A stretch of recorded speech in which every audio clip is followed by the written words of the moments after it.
Hello friends. यहाँ पे अभी हम देखने वाले हैं सीएसएस की जो ओवरफ्लो प्रॉपर्टी होती है उसके बारे में। ओके। तो बेसिकली ओवरफ्लो करता क्या है कि सपोज करो आपके पास एक कंटेनर है। ओके। जिसकी हाइट एंड विड्थ जो है आपने फिक्स कर रखी है, बट उसके अंदर जो कंटेंट है उस हाइट एंड विड्थ के अंदर फिट नहीं आ रहा है, वो उसके बाहर चले जा रहे हैं। ओके। तो ऐसे सिचुएशन में हम ओवरफ्लो का यूज करते हैं। एंड मैं आपको एग्जांपल के थ्रू दिखाता हूँ कि हमारे पास कौन कौन से प्रॉपर्टीज़ हैं जिसके थ्रू हम उसके जो कंटेंट बाहर जा रहे हैं उसको हम किस तरीके से कंट्रोल कर सकते हैं। ओके। मैं आता हूँ यहाँ पे index.html पे। एंड मैंने क्या कर रखा है, पहले से एक कंटेनर डिव बना रखा है एंड इसमें कुछ डमी कंटेंट यहाँ पे मैंने ऐड कर रखे हैं। ओके।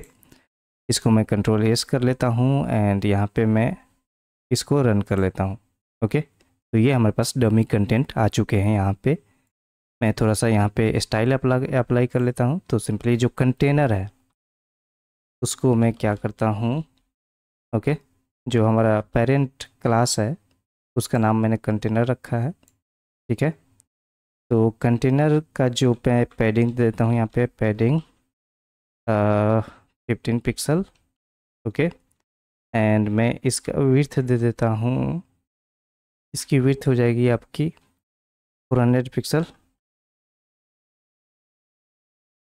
400 पिक्सल एंड इसका हाइट मैं कर देता हूँ 300 पिक्सल।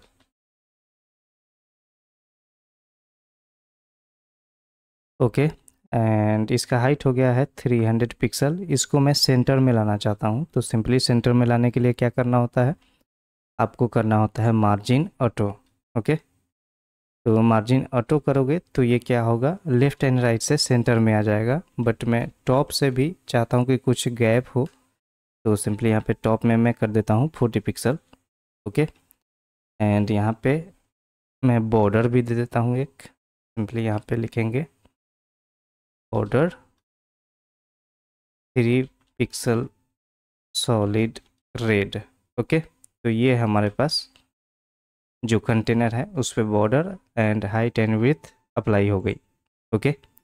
तो आप यहाँ पे देख सकते हो कि ये हमारे पास कंटेनर बन के आ गया है। मैं थोड़ा सा और हाइट को छोटा कर लेता हूँ। मैं इसको 200 पिक्सल कर देता हूँ। ओके। ओके जी। तो ये हमारे पास एक कंटेनर आ गया है जिसमें डमी कंटेंट अवेलेबल है। ओके। तो अब क्या होगा कि मैं इसमें कंटेंट को इंक्रीज कर देता हूँ, थोड़ा और कंटेंट बढ़ाते हैं इसमें। एंड ये जो पी टैग है मैं इसको कॉपी करके एक बार और यहीं पे पेस्ट कर देता हूँ। ओके। एंड यहाँ पे मैं F5 करूँगा। तो आप देख सकते हो कि जो हमारा कंटेंट है ना, ये हमारे कंटेंट के जो हमारा कंटेनर है उसके बाहर चला जा रहा है। ओके। तो यहाँ पे हम ओवरफ्लो जो प्रॉपर्टी है उसको यूज करते हैं। तो सिंपली यहाँ पे लिखेंगे कंटेनर के अंदर ही लिखेंगे यहाँ पे हम। एंड यहाँ पे लिखेंगे ओवरफ्लो। एंड ओवरफ्लो मैं कर देता हूँ विजिबल। तो विजिबल मैं करूँगा तो आप देखोगे कि कोई चेंज नहीं हुआ है। कुछ भी चेंज क्यों नहीं हुआ है, क्योंकि जो डिफ़ॉल्ट किसी भी टैग पे डिफ़ॉल्ट प्रॉपर्टी लगी होती है ओवरफ्लो की, वो विजिबल ही होती है। ओके। तो इसमें कोई फ़र्क नहीं दिखेगा आपको। एक और प्रॉपर्टी होती है, इसके बेसिकली 4 प्रॉपर्टीज़ हैं। मैं यहाँ पे लिख देता हूँ। यहाँ पे लिखा हुआ है आपका hidden visible scroll auto. Okay. तो यहाँ पे हमने विजुअल देख लिया। मैं एक बार कर देता हूँ हिडन। हिडन से क्या होगा कि आपका जो कंटेंट कंटेनर से बाहर जा रहा है वो दिखेगा नहीं। मैं यहाँ पे रिफ्रेश कर रहा हूँ, आप देख सकते हो कि अब वो नहीं दिख रहा जो कंटेंट हमारे कंटेनर से बाहर जा रहे थे। ओके। एक और प्रॉपर्टी है स्क्रॉल। स्क्रॉल क्या करता है कि आपका कंटेनर से जो भी कंटेंट बाहर जाएगा उसको दिखाने के लिए एक स्क्रॉल बार यहाँ पे ऐड हो जाता है। ओके। तो यहाँ पे F5 करोगे तो आप देख सकते हो कि यहाँ पे नीचे भी एंड यहाँ पे ऊपर भी दोनों तरफ यहाँ पे स्क्रॉल बार ऐड हो चुका है।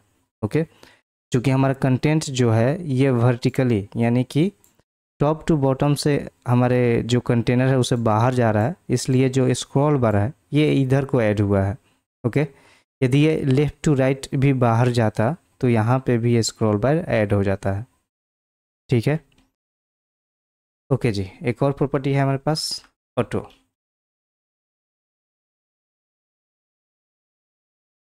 ऑटो भी सेम तरीके से वर्क कर रहा है, बट इसमें डिफरेंस क्या है कि ये ऑटोमेटिक ही जज कर लेता है, इसको ऑटोमेटिक पता चल जाता है कि हमारा जो कंटेनर के अंदर कंटेंट है ये एक्स एक्सिस पे हमारे कंटेनर से बड़ा है या फिर वाई एक्सिस पे। तो यहाँ पे देख सकते हो कि जब हमने स्क्रॉल ऐड किया था तो ये दोनों तरफ से, यहाँ भी स्क्रॉल बार आ रहा था एंड ये ऊपर भी आ रहा था, बट जब हमने ऑटो किया है तो इसमें आप देख रहे हो कि जो स्क्रॉल बार आ रहा है जहाँ पे ज़रूरत है वहीं पे आ रही है।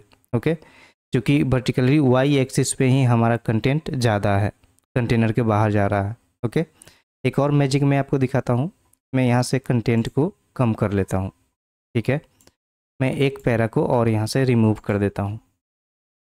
ओके, एंड इसको हम रिफ्रेश कर लेते हैं। तो अब आप देख सकते हो कि हमारा जो स्क्रॉल बार है ये गायब हो गया है, ठीक है। मैं एक बार यहाँ पे फिर से इसके वैल्यू को ऑटो की जगह पे स्क्रॉल कर देता हूँ। तो स्क्रॉल करने पे क्या हो रहा है कि आप देखोगे कि हमारा जो स्क्रॉल बार का हैंडल है ये सब कुछ आ गया है यहाँ पे। ओके, बट ऑटो करते हैं तो ये नहीं आएगा। ओके, तो डिफरेंस यही है स्क्रॉल में कि आपका कंटेंट चाहे कंटेनर से छोटा हो, आपका स्क्रॉल बार यहाँ पे दिखेगा। स्क्रॉल यदि आप स्क्रॉल प्रॉपर्टी अप्लाई करते हो तो, बट ऑटो में क्या होता है कि वो ऑटोमेटिक ही जज कर लेता है, उसको पता होता है कि जो कंटेंट है ये हमारे कंटेनर से बाहर है या फिर नहीं है। यदि बाहर होगा तभी हमारे जो यहाँ पे है स्क्रॉल बार दिखेगा, अदरवाइज नहीं दिखेगा। ओके, तो ये होती है ऑटो प्रॉपर्टी। अच्छा जी, ये तो हो तो गया कि जब सिंपली ओवरफ्लो हम यूज करेंगे ना तो ये दोनों पे अप्लाई होता है। दोनों मतलब कि ये लेफ़्ट टू राइट या फिर टॉप टू बॉटम, ये दोनों पे अप्लाई होता है।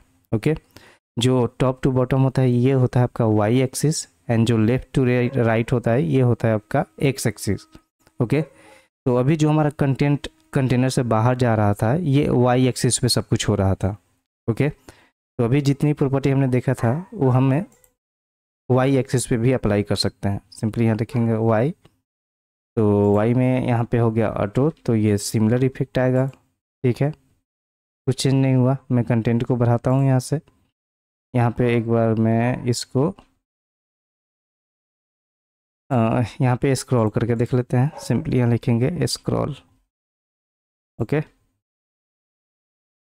तो पेज को रिफ्रेश कर लेते हैं तो आप देख सकते हो कि स्क्रॉल बार आ गया है, बट हमारा कंटेंट क्या है कि कंटेनर से बाहर नहीं है। तो यहाँ पे वो जो स्क्रॉल करने के लिए बार आता है वो यहाँ पे अवेलेबल नहीं है। ठीक है, तो मैं इसमें कंटेंट और ऐड कर लेता हूँ एंड यहाँ पे कंट्रोल जेड करेंगे। ठीक है, एंड यहाँ पे इसको हम कर लेते हैं रिफ्रेश। तो आप देख सकते हो कि हमारे पास ये वाला जो है बार है ये आ चुका है। ओके, सिमिलरली ये सेम तरीके से वर्क करेगा चारों प्रॉपर्टी। तो सिंपली यहाँ पे एक बार मैं करके दिखा ही देता हूँ आपको। स्क्रॉल हो गया, ऑटो हो गया, एंड यहाँ पे मैं कर देता हूँ हाइड। ओके, हिडन है, एंड कर लेते हैं पेज को रिफ्रेश। तो आप देख सकते हो कि जो हमारा कंटेंट बाहर जा रहा था वो हाइड हो चुका है। ठीक है, सिमिलरली एक्स एक्सिस पे करके देख लेते हैं। तो एक्स एक्सिस पे क्या होगा, अब देखिए मैंने अब क्या हो रहा है यहाँ पे कि मैंने वाई एक्सिस पे हटा दिया है। ठीक है, ये हो गया आपका एक्स एक्सिस पे। ओके, यहाँ पे अब हमने ओवरफ्लो एक्स जो है हमने हिडन कर दिया है। ओके, ओवरफ्लो हमने एक्स क्या कर दिया है, हिडन कर दिया है, एंड ओवरफ्लो एक्स हमने क्या कर दिया है यहाँ पे, हिडन कर दिया है। तो एक्स एक्सिस पे क्या होगा कि यदि हमारा कंटेंट बाहर को जाएगा एक्स एक्सिस पे तो वो दिखेगा नहीं। क्यों, वो भी हम देख लेते हैं। क्योंकि अब देखिए अब क्या होगा, टॉप एंड बॉटम से तो ये स्क्रॉल आ ही रहा है, बट लेफ्ट एंड राइट से ये हिडन हो जाएगा। मैं इसको क्या करता हूँ, अब देखिए जो पी टैग है ना, अब हमारा जो कंटेनर है इसका विड्थ कितना है 400 पिक्सल। मैं पी टैग का जो विड्थ है इसको मैं कर देता हूँ 450 पिक्सल। ओके, एंड इसको मैं कॉपी करके अपने कोड एडिटर में इसको ऐड कर लेते हैं। तो सिंपली यहाँ पे लिख दूंगा मैं p टैग एंड इसकी विड्थ जो है 450 पिक्सल हमने सेट कर दिया है। इसको रिफ्रेश कर लेते हैं। तो अब आप देखोगे कि हमारा जो कंटेंट है ये क्या हो रहा है। आप यहाँ पे जब मैं होवर कर रहा हूँ तो आप यहाँ पे देख सकते हो कि ये स्क्रीन के बाहर चला जा गया। ओके, बट हमने प्रॉपर्टी क्या यहाँ पे ऐड कर रखी है, हिडन, तो ये दिखेगा नहीं। ठीक है, मैं यहाँ पे कर देता हूँ विजिबल। तो अब क्या होगा कि ये दिखेगा। ओके, मैं यहाँ पे F5 करूँगा तो आप देख सकते हो कि अब ये यहाँ पे दिख रहा है। ओके, ये यहाँ पे आप देख रहे हो कि ये बाहर जा रहा है इसके, एंड यहाँ पे ये दिख रहा है। सिमिलरली यदि मैं यहाँ पे स्क्रॉल ऐड कर दूँ, मैं एक्स एक्सिस पे यहाँ पे थोड़ा सा कंटेंट को कम कर देता हूँ, इसको हटा देता हूँ, एंड यहाँ पे क्या करते हैं कि यहाँ पे हम कर देते हैं scroll. Okay, and F5 hit करेंगे तो आप देख सकते हो कि अब जो स्क्रॉल बार आ रहा है ये एक्स एक्सिस पे ही आ रहा है, वाई एक्सिस पे नहीं आ रहा है। क्यों? क्योंकि यहाँ पे हमने पर्टिकुलर एक्स एक्सिस को ही हमने यहाँ पे एक्स एक्सिस के लिए ही हमने यहाँ पे कोड लिख रखा है। हमने वाई एक्सिस के लिए या फिर दोनों के लिए हमने यहाँ पे कोड को नहीं लिखा है। ओके, यहाँ पे हम ऑटो भी कर सकते हैं। सिंपली यहाँ पे लिखोगे ऑटो एंड सेम तरीके से वर्क करेगा जैसे कि सिंपली ओवरफ्लो पे कर रहा था। F5 करेंगे तो ऑटो में क्या है, ऑटो में क्या होता है कि जब हमारा कंटेंट बाहर जाएगा, बाहर के लायक होगा, तभी ये हमारा जो ये है क्या बोलते हैं इसको, बार है, ये हमें दिखेगा। तो ओके, p टैग को हम यहाँ से इसका विड्थ जो है कम करते हैं, देखते हैं क्या होता है कि हमारा ये बार दिखता है या फिर हट जाएगा। तो जैसे ही ये 400 पिक्सल से कम होगा आप देखोगे कि यहाँ से बार गायब हो जाएगा।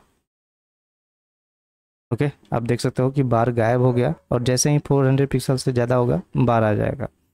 ओके, तो ये सेम डिफरेंस है। यदि मैं यहाँ पे स्क्रॉल कर देता था तो स्क्रॉल में क्या होता है, यहाँ पे कि स्क्रॉल में क्या होता है कि बार हमेशा दिखता है। यहाँ पे F5 हिट करेंगे तो आप देख सकते हो कि स्क्रॉल में बार आ गया है। यदि मैं यहाँ से इसकी विड्थ को भी कम करता हूँ तब भी कोई मतलब इसे नहीं रहता है, ये हमेशा इसका जो बार है वो दिखेगा। ओके, इसको 400 पिक्सल से हम कम कर देते हैं। ओके, तो आप यहाँ से देख सकते हो कि यहाँ पे जो स्क्रॉल बार था ये अब भी दिख रहा है। तो यही डिफरेंस है दोनों में। यदि आप स्क्रॉल यूज़ करोगे तो आपका जो बार है वो हमेशा दिखेगा। यदि आप ऑटो यूज करोगे तो जब वहाँ पे नीड होगी तभी वो वहाँ पे बार जो है अवेलेबल होगा। ओके, सो आई होप कि आपको ओवरफ्लो प्रॉपर्टीज जो है समझ में आया होगा। मिलते हैं नेक्स्ट वीडियो में। Thanks for watching.